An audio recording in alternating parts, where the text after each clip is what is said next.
Hello, hello, hello. Welcome to Inner Conquest, the world's greatest modern metaphysics channel. I'm your host, Jacob Edens, and today we're going to be discussing the most important topic you could ever discuss, which is dissolving fear, right?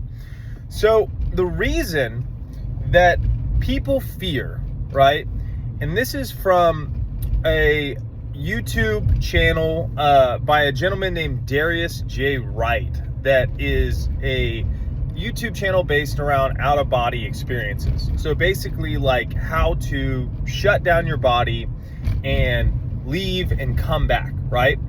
So this channel discussing out-of-body experiences is really interesting because one thing that he mentions that glues your soul to your body is a toroidal energy field placed in your heart, okay? So when you have an energy or an electromagnetic field that is strong, it magnetizes your soul to your body, right? So this is really important to understand that the real you is a soul that inhabits your body like a vehicle, okay? This is very, very, very important to understand, okay? So when you identify with something, right, you always identify as your soul. I don't identify with my car. I identify as the person driving the car. So this body, right, is a vehicle for this realm specifically. If this body gets obliterated in a nuclear explosion, I will be 100% okay. Okay?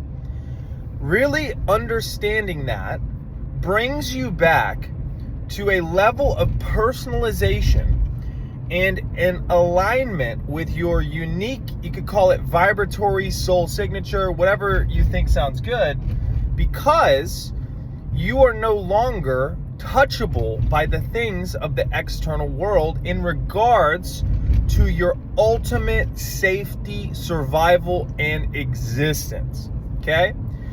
If you understand that the real you is in what you would call a soul body, and that this body morphs around that soul body, there is no excuse to harbor fear other than addiction to an emotional state. The logical trap of selling yourself that fear is a useful thing fades away and is now recognizable for the facade that it is, okay? Because if you are really eternal and you can't die, and even if worst case scenario, this type of situation doesn't work out, you get another go at it. And additionally, if you compound that knowledge with the not only out-of-body experience people, but the near-death people, one thing is resounding, and that is when you die and you look over your body, you are still physical and you are still you in the same format, as in you're in a body with the same thoughts and the same personality and the same emotions, and everything stays the same. So what that does is that disengages that survival prioritizational focus, right? Because no matter what, if you grow up in an environment where you forget who you are and you get fed all of this fear-based information around death, right? Oh, it's scary to die. It's terrifying to die. Oh, la, la, la, la, la, la. What does that do? It makes you grip onto life, and it compounds your stress, right? Because you can't mess up. You only get one shot, right? So by disengaging that fear of death and that realization of who you are in the body, not only does it put you into a power position to dictate reality with your consciousness, but it also gives you permission to release the consciousness of fear from your system, which essentially takes the governor off of your machine, meaning that it takes the limitations off of your experience, right? Because think about this. Fear is essentially mental prisoning. So if you have a bunch of fear, oh, I want to go swimming, but I'm scared of the water, right? You're limited. You can't go where you want to go. So a lot of times it's not really about becoming better or stronger or smarter or more skilled or any of that stuff. It's more about just removing limitations, right? People talk about removing limiting beliefs. So when you emotionally detach from this world being the only reality, the only shot you get, you're a little thing in this big place and you gotta deal with all of the circumstances, it opens you up to broader horizons. And it's all about dissolving that fear, because what happens is you have that electromagnetic field around your body. And because it's a big magnet, you look at things like Law of Assumption, Neville Goddard, and all of these other great teachers, right? And a lot of it comes down to what you would call inhabiting favorable or non-favorable states of consciousness, right? So you see a state of consciousness in something like groupthink, right? So you see a bunch of people believe something. Remember, beliefs are thoughts that are thought repeatedly long enough until they have no contradictory energy, right? You don't have a contrary belief to your name being your name, right? So if you have beliefs that are rooted in a consciousness of fear, which could also be described as the antithesis of love or false evidence appearing real, then they are limiting in their nature, right? Remove judgments of being bad or good, but just think of limiting and or non-limiting belief systems, right? So if you want something, you can immediately adopt that state now, understanding that the physical reality around you, all of the physicality, are essentially tokens or representations of states of consciousness that have been inhabited, right?